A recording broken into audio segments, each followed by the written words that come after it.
September 2025. Russia believed it was just one step away from victory in Pokrovsk, the logistical hub that would pave the way to controlling eastern Ukraine. But what began as a triumphant offensive turned into a slow-motion disaster. In less than 48 hours, the assault became a bloodbath. Direct orders from Putin pushed thousands of soldiers into a Ukrainian trap, where every meter gained cost dozens of lives. What looked like Russia's final push toward Pokrovsk was, in fact, the beginning of a meticulously engineered trap. When Russian columns started entering the eastern outskirts of the city, Ukrainian defenses didn't resist. They gave way on purpose. Every withdrawal, every abandoned position was part of a larger plan to lure the armored vehicles into pre-mapped kill zones with pinpoint precision. While Moscow was celebrating significant gains in its early morning reports, Ukrainian forces were launching the second phase: attrition. Lelika 100 and Furia drones swept the battlefield for armored concentrations as operators adjusted mortar and multiple launcher coordinates in real time. The concept was simple but devastating: let the enemy move and shred him while in motion. According to Euromaidan Press, on September 30th, the counterattack began in a coordinated strike across 3 axes. The 47th Mechanized Brigade opened fire from the southern flank, hitting Russian positions in Novoandrivka and Mikhailivka, while low-cost FPV drones attacked convoys trying to resupply the northern axis. In the center, Ukrainian infantry units reoccupied city blocks they had abandoned just hours earlier, now with artillery calibrated to cover every street. The operation had a calculated goal: to turn Pokrovsk into a meat grinder, where every Russian advance would cost more than it was worth. Drones corrected artillery fire within seconds, and any armored movement was quickly flagged by thermal sensors or observation teams. Instead of pushing the Russians out, Kyiv chose to trap them from within, creating isolated pockets of troops cut off from communication and supplies. These pockets first appeared as small dots on the map, but soon became logistical death traps. Vehicles without fuel, units cut off from command, and soldiers caught in deadly crossfire. When the Russians tried to open escape corridors, HIMARS and Caesar systems came into play, sealing every attempt with precise rocket barrages. In less than 36 hours, Russian lines stopped being an advance and turned into a chain of fragmented pockets, islands of resistance surrounded by constant fire. Pokrovsk was no longer a conquest, but a live tactical graveyard. And the most remarkable part? This was only the first half of the plan. Dobropillia, a name that, until September 2025, sounded secondary on the map. But in practice, it was the key to the entire Russian axis toward Pokrovsk. Located along the H-32 highway, the city functioned as a logistical artery. Fuel, ammunition, and reinforcements fueling Russia's eastern advance all passed through it. Controlling it meant ensuring the offensive's lifeline. Losing it meant watching the entire operation collapse. And that's exactly what happened. In the first days of the month, Russian forces managed to breach the outer defenses, positioning mechanized battalions and grade launchers across the city's industrial zones. Moscow's propaganda called it a consolidated advance. But behind the cameras, Dobropillia was already a minefield of ambushes. Every street, every warehouse had been mapped by Mavic 3T and Bayraktar TB2 drones. The entry routes were lined with PTKM-1R anti-tank mines designed to leap and strike armored vehicles from above. It was a city armed to swallow the enemy whole. On September 12th, a report by Al Jazeera confirmed what satellite images were already showing. Russia was losing more ground than it was gaining. Entire lines were forced to retreat, unable to maintain supplies under guided artillery strikes and Ukrainian precision bombing. The official narrative spoke of conquests, but the reality was the opposite. Every meter gained was paid for with a ton of losses. Ukraine's commander-in-chief, Oleksandr Syrsky, summed it up in one sentence that matched the numbers perfectly. They advance by meters, but lose men, tanks, and morale by kilometers. The war had turned into a war of attrition, and Russia was on the wrong side of the equation. It was in this scenario that Ukraine launched its counteroffensive. According to Ukrinform, on September 22nd, the 47th and 68th Brigades began a 3-pronged encirclement operation. From the north, Ukrainian forces blocked the Rodinsky exit, cutting the main resupply line.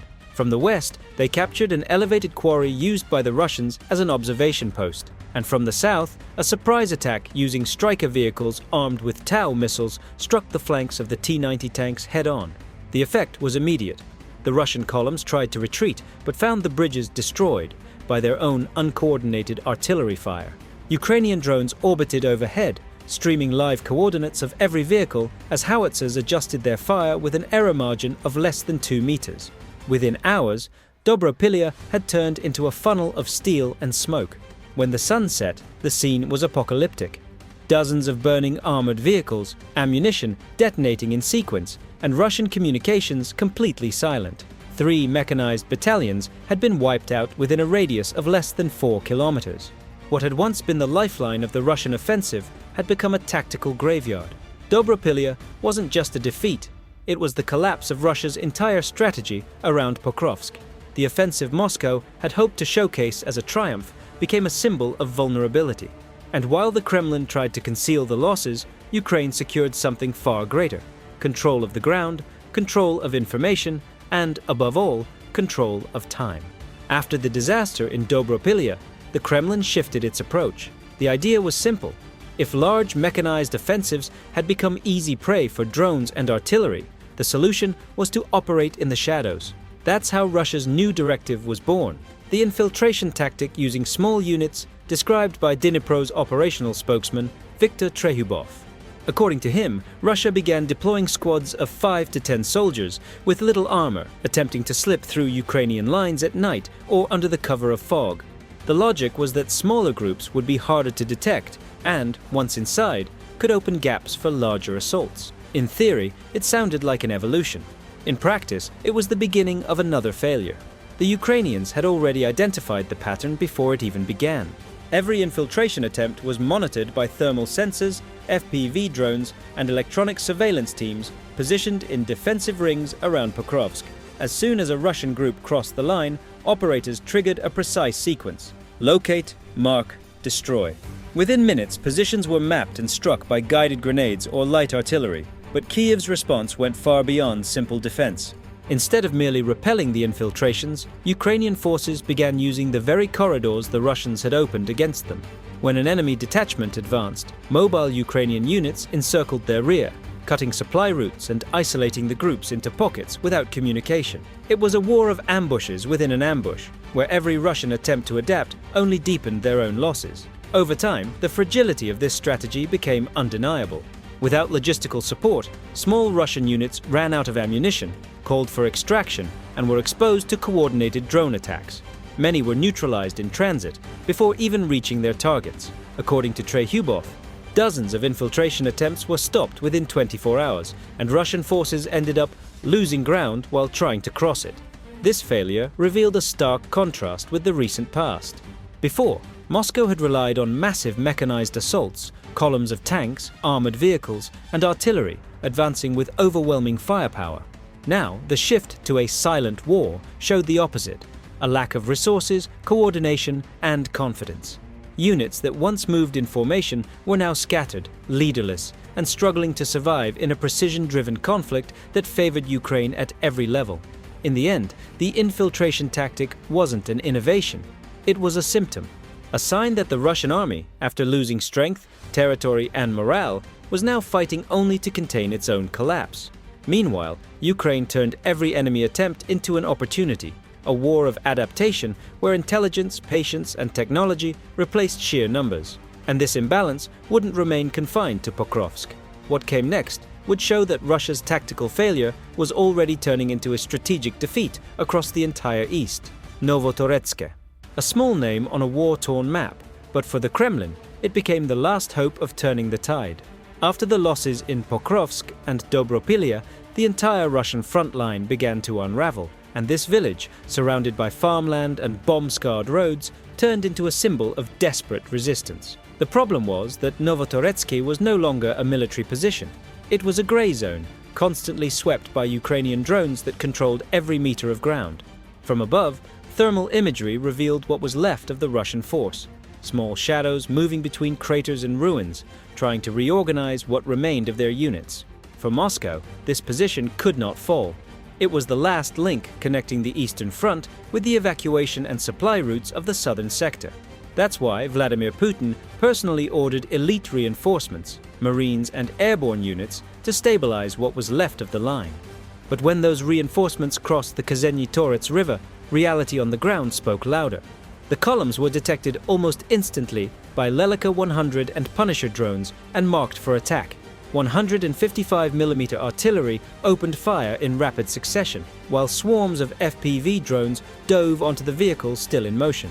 In less than 15 minutes, the first wave of reinforcements was completely wiped out before even reaching the perimeter. The following attempts met the same fate.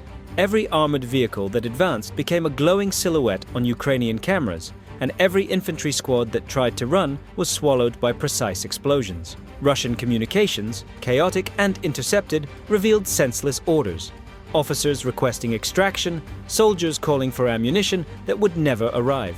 In the end, Novotoretske ceased to be a defensive position and turned into a live map of ruins.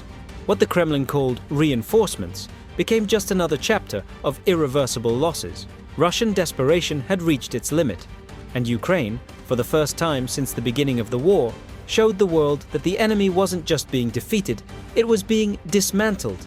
In the end, what remained in Pokrovsk was a stalemate, but a stalemate that favors only one side.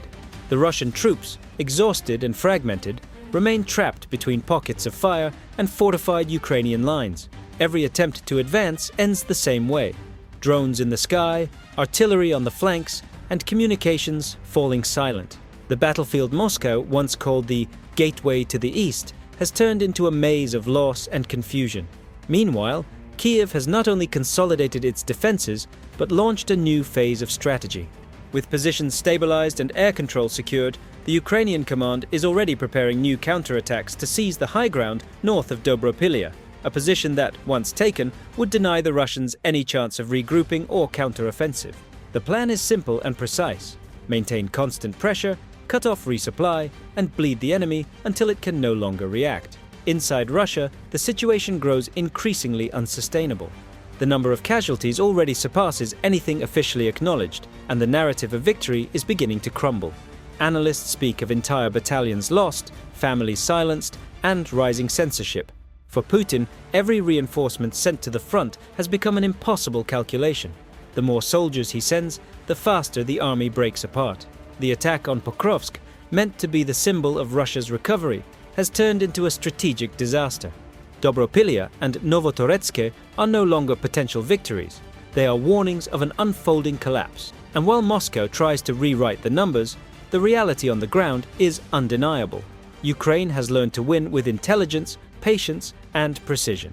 The war has entered a new phase, and for the first time in a long time, it is Kiev setting the pace.